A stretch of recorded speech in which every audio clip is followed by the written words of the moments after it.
Hello and welcome to another episode of ID Talk. My name is Tony Bitsionis, and I'm here with my good friend, Mr. Alex Perala. Alex, hello. Hello, Tony. How are you doing?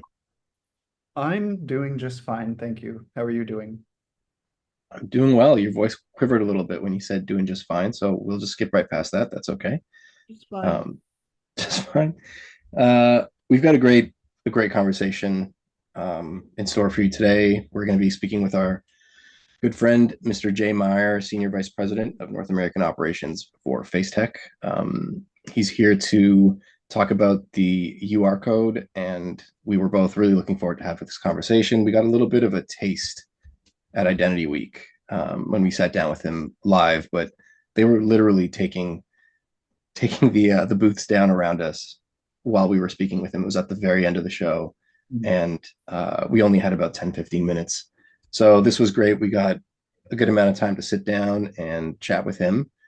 Um, Yeah, but before I we, I just want to add that I think he said this in our conversation that it's like the UR code technologically is a really interesting piece of work yeah, because it's like very conceptual.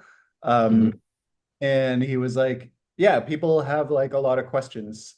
The response has been great, but it is the kind of thing where you're like, wait, how does it work? And you kind of have to really get into it. So I'm glad we had this longer like opportunity to really get into it. Yeah, it was. You mentioned this, I think, pretty early on in the interview, but it was a case where we both were pretty sure we understood Mhm. the concept behind it. But this is why I was just looking so forward to having some time to sit down with Jay just to really kind of grasp it because you're right. Like the response has been pretty incredible. And, not to like put too fine of a point on it, but people were actually running after him after he gave his presentation in DC. So this is exactly what we needed to do is sit down and just have some time to ask our questions.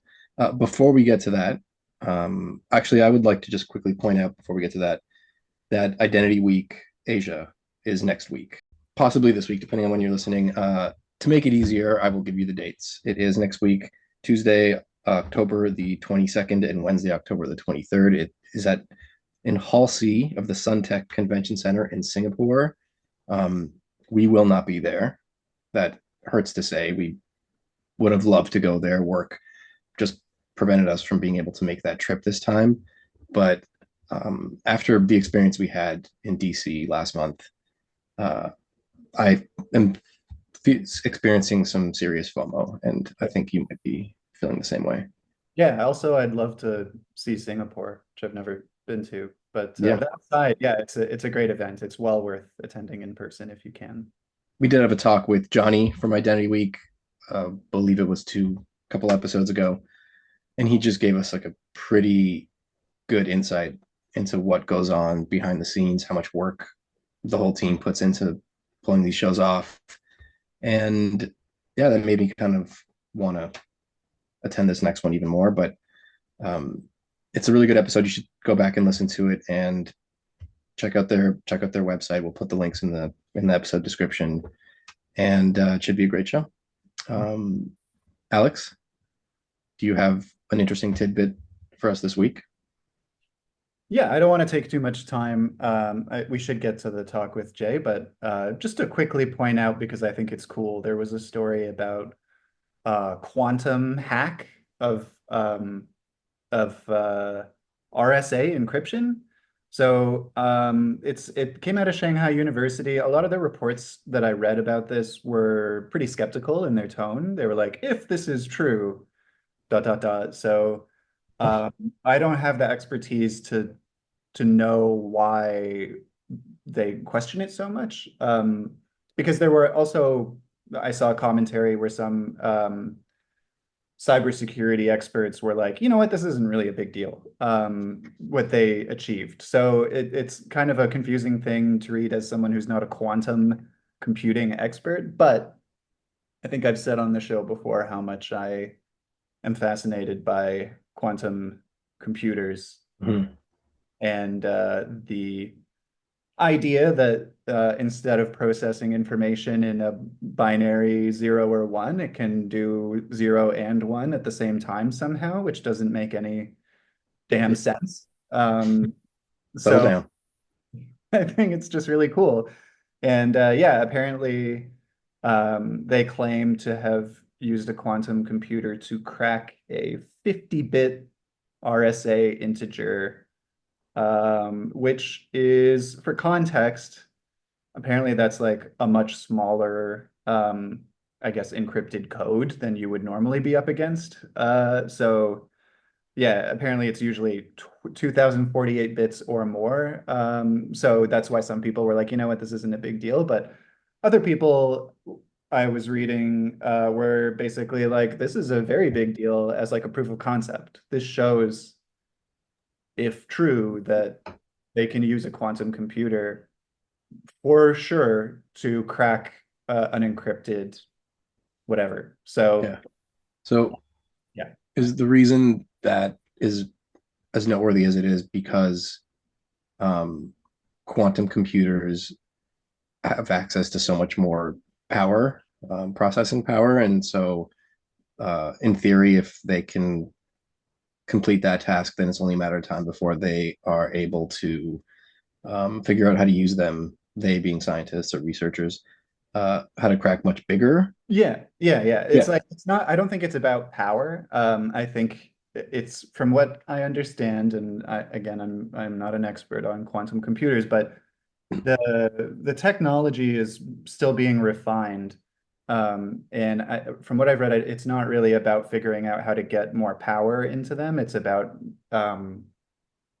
some technical stuff about how they actually physically operate. They have to be in yeah, like, super cool environments in order yeah, to be precise and blah blah blah. So I think it's just that the implications are as they improve the technology, they'll be able to crack anything that's encrypted in like yeah, standard encryption. And that means like that's not just bad news for passwords, that's bad news for all kinds of systems that store biometric data or any other sensitive data. And that's why a lot of people are trying to get quantum safe, ready for our quantum future. So something I'm keeping an eye on. If you go to idtechwire.com and search Shanghai University Quantum or something like that, you'll find the story. It was a busy news week, so there's a lot to read yeah. there. But that was the one that caught my eye before we started recording. So No, I think that's really cool because like I you say you're not like an expert, and I know you're being modest because you are an expert. But I every time I've ever read anything about quantum computers, it's always been such like an abstract thing in my mind. I don't know what to picture. I know that mhm. they're not. It's not like a keyboard and a screen. Um, it's just such a complex thing. So to hear that they're actually being put to use for something that you know could have serious implications going forward for encryption is a little alarming. Yeah, and to be clear, you literally can't picture it because we don't know what this stuff actually looks like. Like at the Yeah, quantum level, we can't see it. Like like we can't see electrons. It's just basically nerds using math to figure out that they exist and what they're doing. No one's ever seen them. No one knows like what physically they are. It's this might I make me sound like a kook, but this is actually true. And if I'm wrong about this, I urge somebody to write to me. mean, Um, but yeah, my understanding is it's all math at the quantum level, and it's a really hard thing to conceptualize. if Paul Rudd would beg to differ with you, but we've been trying to get him on the show for a long time, and there's just been both of our schedules just they haven't really lined up yet. Why not? I can't be in two places at once, unlike an electron. Unlike an electron. Spoken like a true expert. All right. Shall we talk to another true expert? Yeah, please. We are now happy to welcome back to the show Jay Meier from FaceTec, friend of the show. He's been on several times, and last time we spoke with him, actually, we just quickly caught up with you, Jay, at Identity Week America in DC. You had just given a big presentation announcing FaceTec's UR code concept. You had a crowd of people chasing you like you were the Beatles. And I believe Jesus. Yeah. Tony had to literally run after you, and we got to talk to you for like 10 minutes, where you just kind of laid out the concept. But part of the reason we're here talking to you today is we want to kind of dive into that a bit more. So Sure. thank you as always for coming and talking with us. Well, I appreciate the opportunity, guys. This is a good venue for me to mouth off about stuff. And I really appreciate the fact that you guys kind of get after it. You know, you're trying to understand, you're trying to make a conversation, and a lot of other places just want to like regurgitate a press release or something like that. They don't really care to understand, so they end up asking dumb questions. You know, Well, We we, ask dumb questions on purpose. yeah, it's our mode of bringing that. that's the entertainment value. That's the Got it. comedy relief. Okay, Yep. good.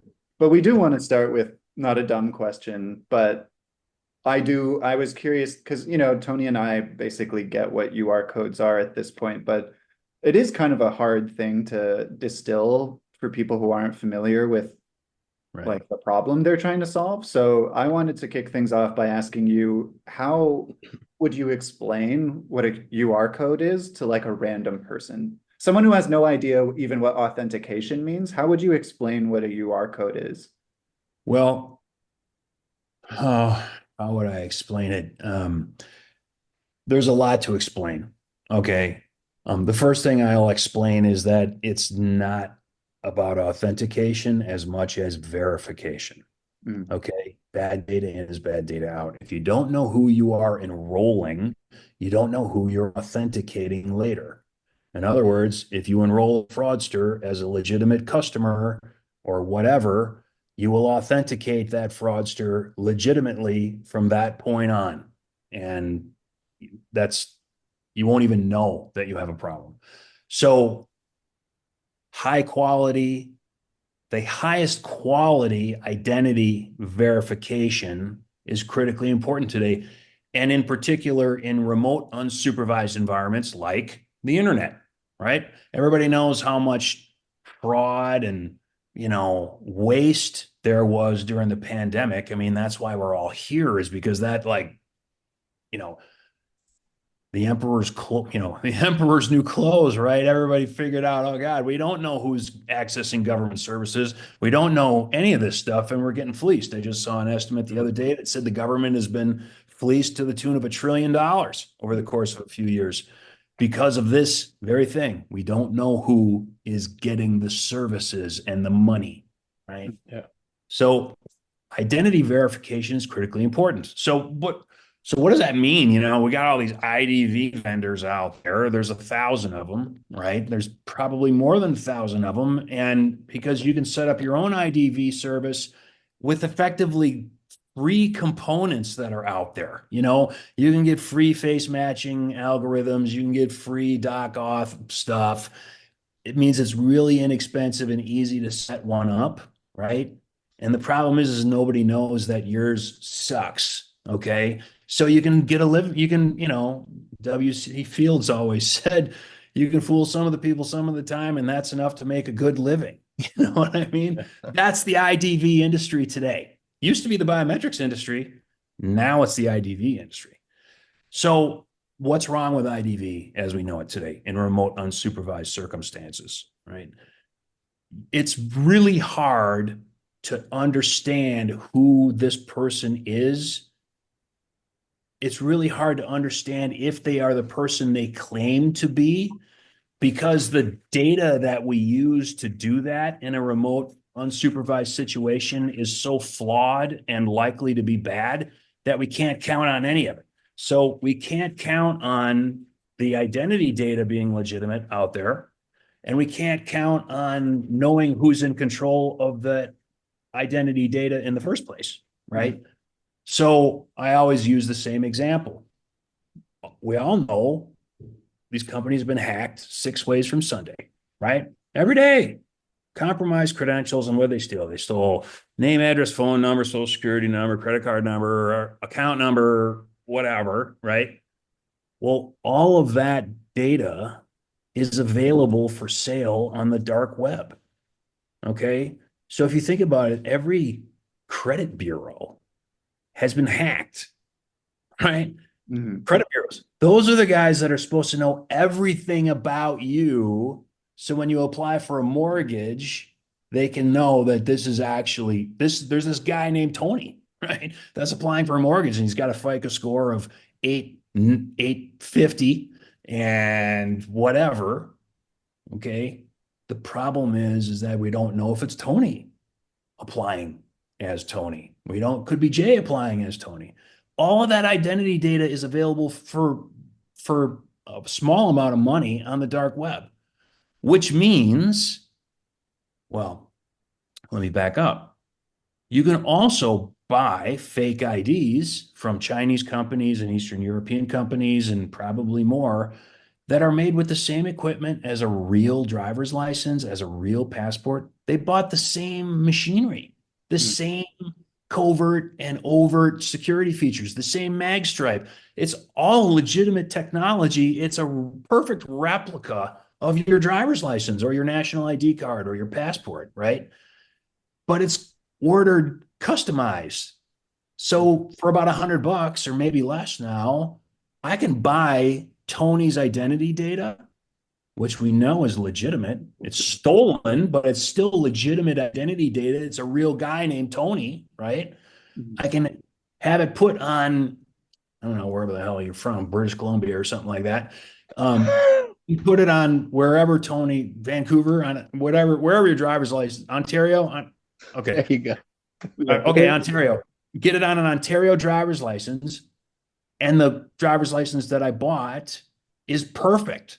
Okay, you can't tell the difference between a fake one and a real one anymore. So this has Tony's identity data on it, and in my picture, right?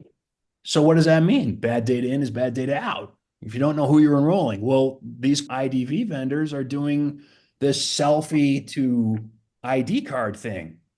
Well, if the ID card is the ID card that I just described with my picture and Tony's information on it, then I'm going to be enrolled as Tony and I'm going to get all of Tony's privileges and maybe his money and whatever else, right? So the identity data that's out in the field today is garbage, right? We don't know which credentials are real and which ones are fake. We don't know whose identity data is legitimate. And we can't tell that you are the person that is represented by that identity. Remember, the PKI fallacy says that we can't know anything about the person in control of a device just because a cryptographically secured credential is bound to the device. That doesn't tell us anything about who's in control of the device. So the problem is bad data out there, unreliable identity data out in the field, and we really don't know who's in control of the devices that these things are bound to. Okay. So it sucks. But so what do you do? What IDV vendors, they're trying to figure out if you are who you say you are. And yeah, I've got 14,000 digital signatures that I'm measuring every single moment of every single day. And I can tell that the guy's jiggling his phone the way Tony jiggles his phone, or he's in the location that Tony's supposed to be, or he's got an email that's similar to the one Tony uses, or whatever. Okay. All of that can be compromised by AI. Right? An AI engine will learn those things about Tony and they will submit them in the right way, misrepresent themselves as Tony electronically. So, what that means is that's low confidence identity data, low confidence identity assurance out in the field, okay, including the IDV vendors. So, where do we get the high confidence identity data? You get it behind the firewall at the issuing authority, the Department of Motor Vehicles, the State Department in the United States that issues passports, the national ID card, or, you know, wherever, the passport authority in Canada or Europe or whatever, right? When the State Department in the United States is looking to verify an identity because someone's applying for a passport, they go to amazing lengths to research that identity and ensure that it's a valid identity. In other words, they verify the identity is legitimate, right? And then they go to sort of great lengths, really not very great. They kind of actually dropped the ball on this one to ensure that it's the guy claiming that identity that's going to get the booklet. Okay. So, but it's the data behind the firewall that's good. The identity data is good. And if you can believe, if it's an in-person application, like at a DMV where you fill out all the paperwork and then you stand there and take a picture. They took the picture of that guy that filled out the paperwork at the same time. So it's the same picture and matched with the identity data behind the firewall. Okay. So it's the highest confidence identity data we have. I'm not saying it's perfect. There could be bad enrollments into the DMV system, but what we have about Tony is best represented by what's behind the firewall at the Department of Motor Vehicle that issued Tony's driver's license. Right? You understand? Yeah. Okay. So why can't we just authenticate people off of that information? I mean, that's what the driver's license is for, but now we can't put any value in the driver's license, right? And other issues. So we want to be able to verify and authenticate people against the data that we know is the highest confidence data available. That's the stuff behind the firewall. There's two ways you can do that. You can send a query to the Department of Motor Vehicles, like a biometric query, which is what FaceTec has historically done. And we've been very successful doing that, right? We capture your face map, send it behind the firewall, they decrypt it, they check for liveness. If liveness is affirmed, they delete the liveness data, and then they match it against the picture or the existing 3D face map data that's bound to the driver's license profile, right? If it matches, then you know that guy out there is the same guy that's represented by the driver's license data behind the firewall, right? That's good information. That's the highest confidence information we can have about that guy, right? The problem with that, and it is a problem, is that it has to query a government resource. In other words, you have to communicate with the government when you're trying to do something out there in your private life. In other words, it's possible, the guys that are really worried about this, I'm not as worried. You know, I don't think the government cares as much about me as I think. You know, a lot of guys think the government cares about them. The government doesn't. You know, there's a few people the government cares about, but if you're living in a shack in the middle of nowhere, burying food and guns and ammo, and you were like a postman or you worked in a factory, you're making a big mistake. Okay, they don't care about you. But the privacy advocates get upset about the idea of pinging a government database to make sure that this guy out in the field is the same guy represented by the data behind the firewall. Right. You understand? Yeah. And that actually disrupts a lot of opportunities out there. Okay. They just don't want to do it. And that is actually the reason why the PKA fallacy exists, because they haven't been able to figure out how to bind the legitimate human being to the legitimate identity without pinging the government database to do it. Okay. Well, the other alternative, you know, so what's important about the government database? It's the highest confidence identity data we have about somebody. It has integrity. In other words, it's long-lived. It's there, right? It's not really changing. Your address might change, but, you know, rarely. Okay. There's a picture that was collected when you enrolled in that system. So we have a high degree of confidence that picture is the same guy represented by the identity data, right? And so there's integrity of the relationship between the picture and the data behind the firewall. that now gets lost in the driver's license card itself because I can get a fake one, right? That's the whole scam there.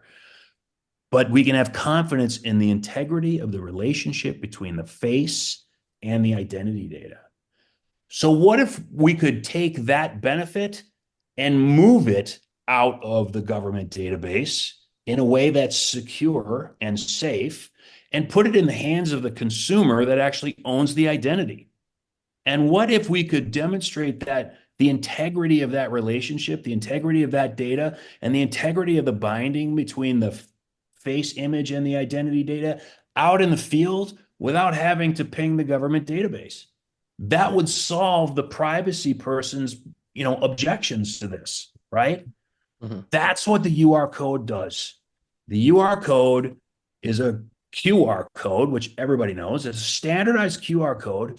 And we figured out how to allow the issuing authority to encode that identity data or a sample set of it, including maybe a driver's license and whatever else, right? And face vector data, which is biometric data, at the same time in the same QR code. In other words, we have the same binding between the face and the identity data, okay, in the QR code now, and we still have space to do a digital signature.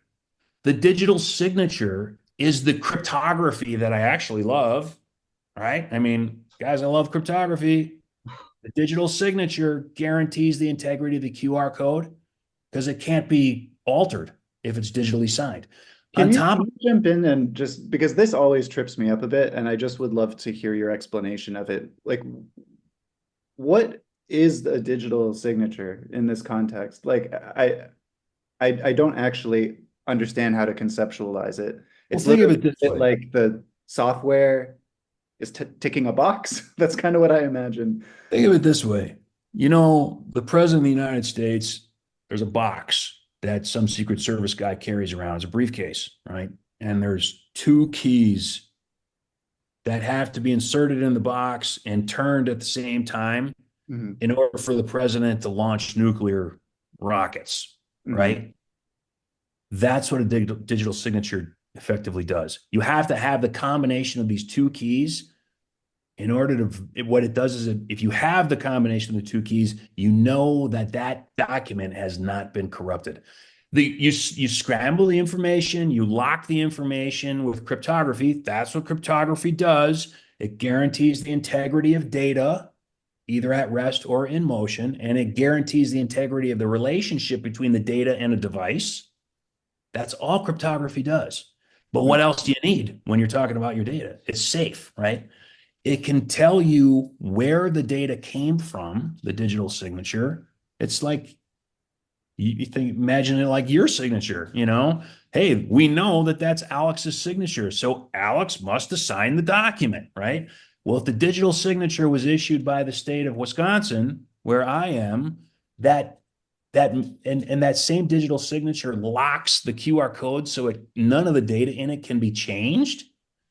Then we know it's a valid QR code that came from the state of Wisconsin, so we know it's legit. We know the identity data in it came from the state of Wisconsin, so we know that that's legit. And we know the face data came with it at the same time from the same profile at the state of Wisconsin. So the relationship between the face and the identity data remains intact, right?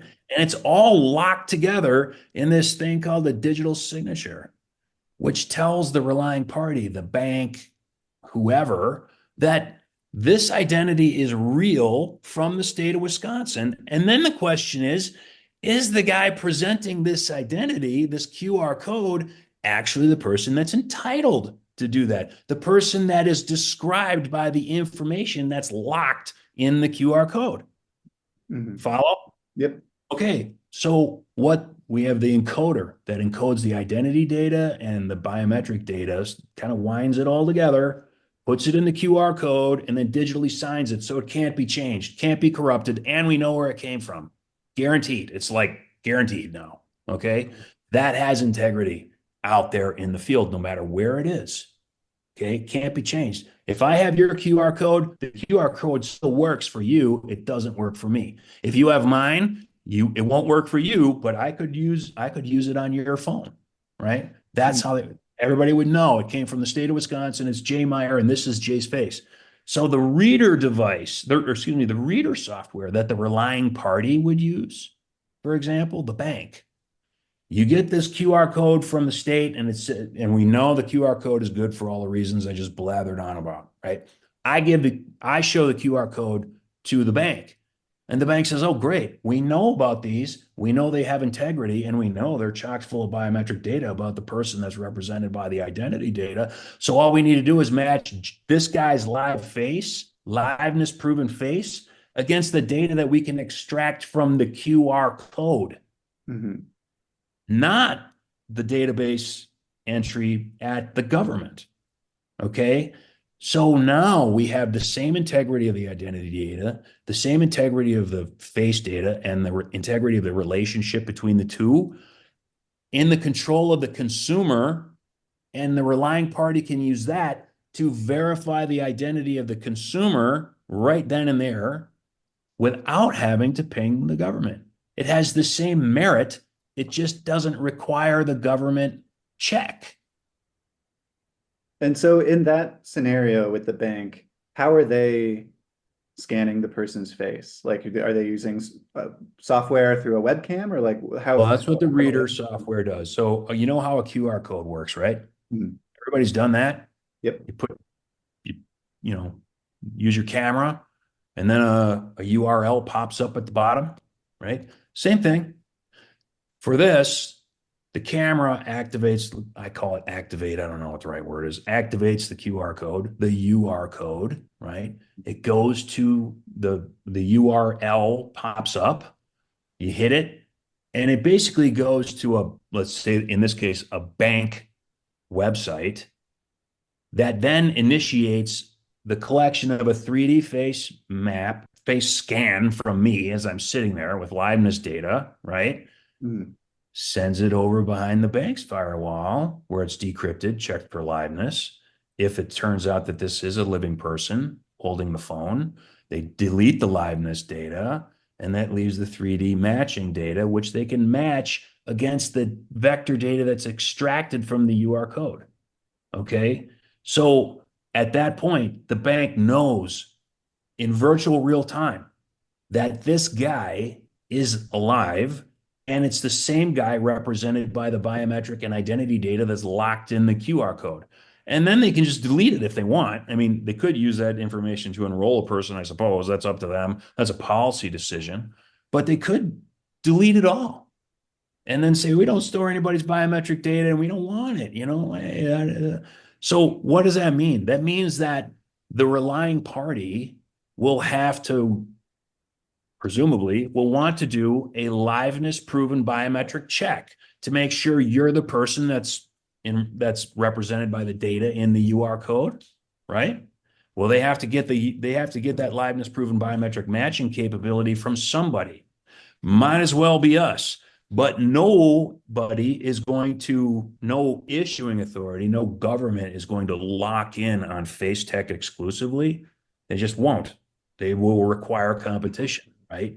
You can't have single source proprietary stuff, because then we could raise the prices terribly. And it's just kind of rule number one in government procurement. But any of our competitors can develop their own capabilities to work in the UR code framework. Okay. So the relying party might like Ademia and might love Ademia's biometric and liveness capabilities. I don't, but they may have a contract with them, and it's a 10-year contract they stupidly signed, and they're stuck with it. Okay. So they say, Ademia, we want to use QR codes. Develop your technology so it works in the QR code, the UR code system. And then from that point on, they'll use Ademia's biometric and liveness data. The same thing with the issuing authority. They could use whatever biometric and liveness vendor they want with the QR code. We hope it's going to be us. We think it should be us because we're the best.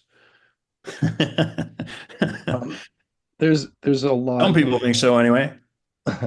I'm sure Alex agrees. We still have a lot of questions surrounding your FaceTec's decision to offer this for free, and the questions of who to use for the liveness. But before we get into that, Alex already touched on this a little bit, but there was a really uh, crazy reception to this at Identity Week.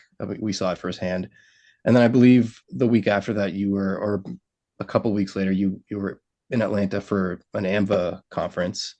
Can you The just talk like a little bit international. about how the what has come out of all that so far? Like what's how things are progressing following your talks at Identity Week and Yeah. in Atlanta. Well, the reception, so first of all, you have to understand that this capability has never existed before. Mhm. Okay. I've said it a million times to you guys and your audience. 85% of cyber attacks, breaches, hacks, identity related crimes, frauds, 85%, up to 85% is done through the transfer of a valid credential to an unauthorized person. And the privileges that are bound to that credential then go to the unauthorized person and they access the privileges. Just like we started out. I'm not a citizen of Ontario, but I play one on TV and I apply for Ontario benefits during the pandemic. And Ontario doesn't know who I am and they don't know who I'm not. They can't prove it one way or the other. So they say, okay, we're going to give it to them. And I collect my 36,000 bucks or whatever it was. Um, and I do that from every issuing authority I can, right? Mhm. So, so this solution has not existed in the past, except if it included pinging the government database. You understand? So Mhm. that privacy thing was not solved. Now we've solved the privacy, portability, and efficiency problems with the other models. Okay. So when you describe this to the issuing authority people, I talk about this in my speech, and people are like, they understand what it means. Okay. That the gravity of this solution is not lost on these people, right? They understand what the problems are out there, and they understand conceptually what needs to happen to solve those problems, but nobody's figured out how to actually do it mechanically until now. Okay. Mhm. So they're bewildered, they're confused, they're skeptical. This just sounds like it's too good to be true. And then they ask questions, and then we get into it with them. And suddenly they realize that this is actually a very elegant and very simple technological capability or protocol, and they got almost nothing to lose by using it because it's free, right? So suddenly the issuing authority people know that they can provide a service to their constituency that they couldn't do before, Mhm. right? Without requiring them to phone home, as it's called. So it's a big deal. And once they figure out how simple and elegant it is, they're all about it, right? So then there's logistical problems like when's the next time you're going to upgrade your driver's license or issue an MDL? Well, that's in our schedule for 2029. Okay, well, I guess we're going to wait, until 2029. But some are doing it right now. Mhm. Okay. So specifically after the AMVA conference, we had numerous departments of motor vehicles, the tech teams contact us and tell us that they wanted to get started, right? They wanted to dig in. They wanted to ask more questions. They wanted to really understand these claims that we were making, right? And including one that said, we're going to require this in the procurement that we're about to do for our new mobile driver's license. Mhm. And I mean, that's like pretty incredible, you Yeah, know? that's I said, well, that's we've fast. already we've already started the process. I said, well, it's your process. You can tell the vendors to include whatever you want. Yeah. Well, guess what? We started getting calls from the vendors. Hey, we think we need a UR code. How can we do that? All right, here you go. So it's Yeah. been stupendous. It's been amazing. There's a little bit of disbelief. I mean, what do you mean you're giving this away? Yeah. The by giving it away, the market for liveness and biometric matching is going to explode. Nothing, these crappy economic, AI consulting firms that say, oh, the biometric industry is going to grow from $49 billion to $13 trillion in 14 years. And that's a CAGR of, 29%. It's a bunch of garbage. As your resident economist and Wall Street analyst, I'm telling you that those guys are garbage. Who knows? The number just gets bigger and bigger because it's the bigger number that gets people to buy the report. Oh, this guy says it's $1 trillion. I better buy that one. But anyway, it will absolutely explode. And so I like to say, you know what? If there's 10 solid liveness vendors out there, right now that's 10 solid vendors chasing the same relatively small market, right? But if it explodes, it gets really big really fast. This is valuable, and this is important for everybody that's listening to comprehend. What this does is it guarantees the integrity of the application for privileges. Okay. So this is applicable any place that the access to a privilege is negotiated. Does that make sense? Yeah. Yeah, I was actually going to ask about that because I think it might have been in DC when we were talking to you, I asked if like a private business could use this, and you said yes. So, Yeah. like, it sounds like you're mainly talking to government agencies so far, but are you seeing any interest from the private sector as well? Or maybe you can't say, but Yes. One of the people that chased me down after I gave the speech was a representative of a very large bank, Hmm. right? A money center bank, and wanted to spend time and wanted to understand and learn, right? And she was pretty excited about it. But we just launched it a month ago, I mean, we can't conquer the world in 30 days. I wish we could, but the trajectory of going through the issuing authorities and giving it away for free makes a lot of sense because that's where the highest confident identity data is, right? Yep. And if they can give that away for free to their constituency, then it sets up high confidence identity verification out in the field without pinging the government, and that will cause liveness, demand for liveness checks to go way up. So we're willing to take our piece of the pie, As an economist on this, I'm telling you that the number of times you negotiate a privilege every single day is an opportunity to do a liveness check. Okay. So count. How many times did you start your car? That's a privilege. How many times did you get on your phone? That's a privilege. How many times did you check your bank account or check your wife's bank account because something fishy's going on there, right? Or whatever, right? You get in your porn site or your dating site or whatever. Those are all privileges that you've been granted. And this solves for that negotiation. It increases the confidence as high as we possibly can.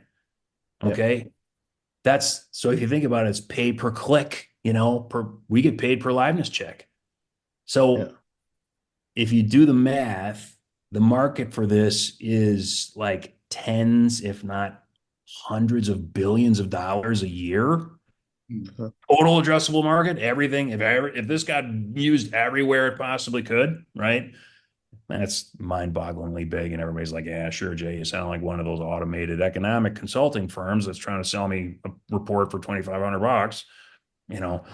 But it's true. The thing is, I'm not saying the market's going to grow that big in 5 years, but that's the total addressable market. So could it grow to a couple of $1 billion in 5 years? Yeah. Right. I'm just thinking about like for anybody who watches sports, 80% of the commercials are for online gambling sites. Yeah. Think MGM. about this for a minute. You know, age verification is a big deal these Yeah. days. Nobody's figured out how to do it well. Okay. It's struggled. The logistics of making it happen has been an anchor for this problem, right? Mhm. So there's lots of demand, but there's, you know, tough visibility of a solution anytime soon, right? But this, think about this for a second. If you had a UR code that was issued by the state, okay, let's say the state says, well, we're going to issue these to anybody. And if your parent says, if you're 12 years old and your parent says you can have one, we'll give you one. All you have to do is enroll at the DMV, name, address, phone number, guardians, whatever, social security number, all that kind of nonsense. They take your picture, the kid's picture, they put it right there, they give the kid a UR code. And then the kid can go, if the gambling site says, well, you know, we know you're from Wisconsin and we know Wisconsin gives out these UR codes to kids that are, you know, 12,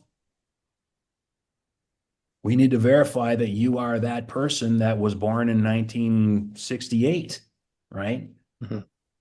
So UR code can do that.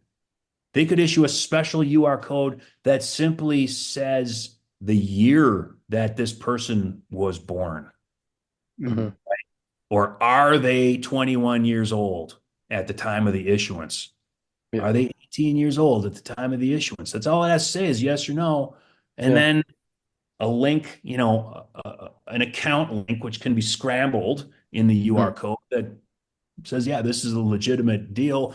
But then they do the face match against the person presenting the UR code. And if the face is matched, then you know the person that just got matched is above 21 or whatever the UR Mhm. code says they are, right? Yeah. What if Disney required that? What if Disney did that or the gambling sites or you know, the you could Yeah. require it by law to get into a porn site or whatever, you know? How about this one? Okay, we figured out that we can put two faces in a UR code. Two Mhm. faces. We have enough room in the UR code, and there's always a little give and take there. You know, how much identity data are you going to include versus how much face data, you know, versus other stuff. But we figured out a way that we can put two faces, not images, but the vector data from two faces in the UR code. Like it could be a parental legal guardian and a child. Mhm. Okay. Can't be corrupted. It's digitally signed, issued by the state of Wisconsin. You know, I've got my 10-year-old kid. I don't have a 10-year-old. My kids are grown. I'm an old guy. Okay. My kids are grown and gone, thank God. But uh, uh, let's say I had a 10-year-old kid and I gave the kid a PlayStation or one of those things, right? And he wants to go kill aliens or, you know, steal cars or whatever the cool games are today, right? And there's all these in-app purchases, Yeah. right? He needs a new flamethrower or whatever it is. And so he has to pay 25 bucks for a new flamethrower. Well, what happens? In order to run the game, they have to have a credit card. Well, if the kid's 10, it's going to be mom or dad's credit card, right? Well, guess what? If you have the UR, if the game console flashed the UR code that included mom and son in the UR code, they both had to be present before the kid could actually buy the new flamethrower on mom's credit card. Yeah. You don't think that's a big deal? That's a big deal, Yeah. right? It would absolutely require mom to know that Junior is buying a new flamethrower for 25 bucks on her credit card. Mm. Yeah. You understand? Same thing with any type of deal, right? So there's a lot of opportunity to solve some pretty major problems. You know, that's how important this is because it solves a problem that has yet been unsolved. It has not been solved until this. So now we just have to think of all the applications in order to use it, right? Buying liquor, online liquor, you know? I Mhm. mean, the kid has a driver's license from the state of Wisconsin. He says he's 21. The UR code says the kid's 21 and it's got his face in it. So guess what? He wants to buy, beer from Beer R Us, right? Home delivery. He wants 4 half barrels of beer delivered because he's going to have a party the next day. The truck shows up with 4 half barrels of beer. Before he can buy the stuff and order the stuff, he has to use a UR code to confirm that he's 21 and a citizen of the state of Wisconsin, or whatever the rules are, right? And it verifies that the guy doing this is in fact that guy, right? Yeah. Biometric data. So then what? The truck driver shows up. He's got a cell phone. The other guy's got the kid's got a smartphone. Before the guy can unload the truck, he has to do the UR code again. So the purchaser has to be present when it's delivered. Yeah. Think about that for a minute. That's pretty powerful. You could do that with tobacco. You could do that with, porn. You could do that with anything, Well, Amazon. You're going to buy something for $4,000 on Amazon. yeah. Might not be a bad idea to know who you're dealing with when it's delivered. Well, we also see a lot of stories these days surrounding concert tickets and like Taylor Swift concerts or Beyonce or Oasis or whoever it is, of the prices. Yeah, like there's other things happening there with Ticketmaster and prices being inflated, but I'm so old, I had to think like Oasis. What the hell's an Oasis? It must be a band, apparently. It's not it is an amusement it is a park band. ride or something. So yeah, okay, there's these concert tickets. Well, they could do that, Ticketmaster could use a UR code to enroll you in their system when you want to buy a ticket. And then they could issue their own UR code or use the same UR code when you show up at the venue and they want to know that it's actually you. The UR code becomes the ticket and it's digitally signed, right? Yeah. The only thing is that the difference between that and a standard QR code is that you can know that the guy presenting it is the actual owner of the phone or owner of the ticket. Does that make sense? Yeah. You can't do that otherwise. Well, we also, not to like pile on the examples, but eSIMs and SIM cards being forged around the world. I forget, Alex, do you remember which country it was? Nigeria. Well, a lot of are It's required. like, I think I want to say the Philippines, but I might be wrong. There's a lot of them. That's been going on for years. Okay. Yeah. So, and having to I mean, register a biometric, and they do a one-to-many match with the biometric against criminal database or whatever, So then they've been doing that for a long time. UR code could do the same thing. Yeah, exactly. Yeah. I mean, this was a great illustration of all the stuff it can do, and we really would like to get into some of the more technical stuff about it, but maybe we'll bracket that conversation for another time, because it seems like the more we touch on one topic, then we get like 10 other questions that are follow-up to that. Yeah, and if you guys don't ask the questions, I just keep going and going and going. So you have to chop this and take some of the gibberish out, right? But thank you for giving us a great overview of the UR code, and it's an amazing concept. And let's get into some of the technical stuff next time you're available. Okay. Sounds great. Love to. Thanks a lot, guys. Thank you, Jay. Jay. As always.